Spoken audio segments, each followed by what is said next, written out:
Love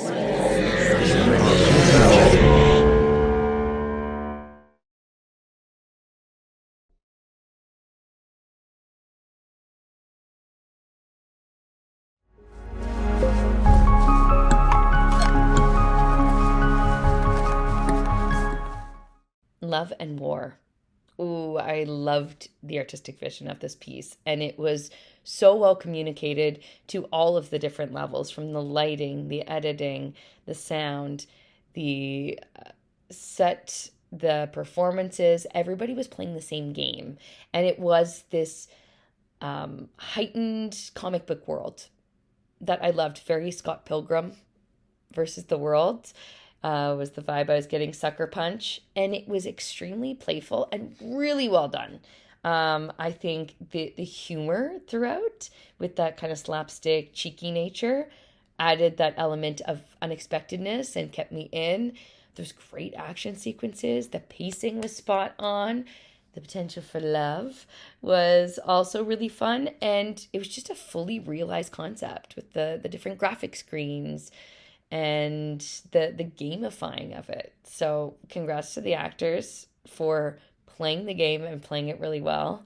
And I could see this as a full feature length. Definitely works on its own, but I'd love to see this exploded because I was really excited to see what was going to happen next. I was never bored in this one, so congrats. Love and War is a love and action film, styled in like an action kind of dramedy. This is very, in my opinion, Scott Pilgrim versus the World vibes, in the effects they use and the overall vibe of the characters and the fight scenes.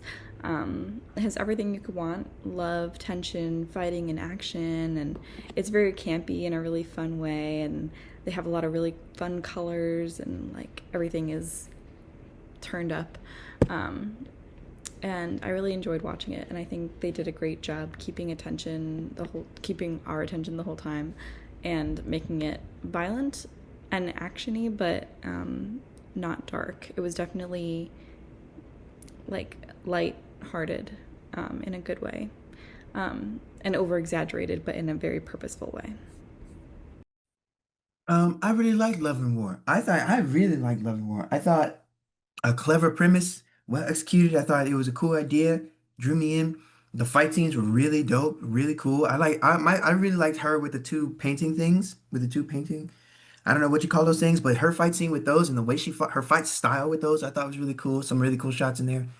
I thought the premise was cool. I was like, okay, very Mr. and Mrs. Smith, very like what's another example? Like um I don't know. I just thought it was really cool. It worked in Mr. and Mrs. Smith. It works here. The idea of like, oh, like a couple and they're both assassins. Like,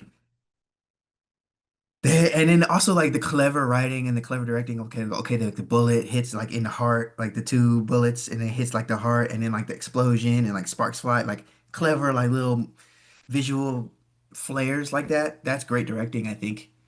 Great writing, I think. I think the two these two, the two main the couple they have chemistry. Really, just overall, this one was probably one of my favorite ones. I really like this one. I want more. I want part two where they have to go against all the other assassins that are coming after them now. Sign me up. Great job. This film poses the question: is all fair in love and war? We get this Mr. and Mrs. Smith dynamic in this short film. Both carry secrets, both are each other's targets for their hitmen assignments, yet there's some chemistry forming in the midst of their conversation over the length of their mission. And so, in doing so, they teeter totter on this line of will they, won't they?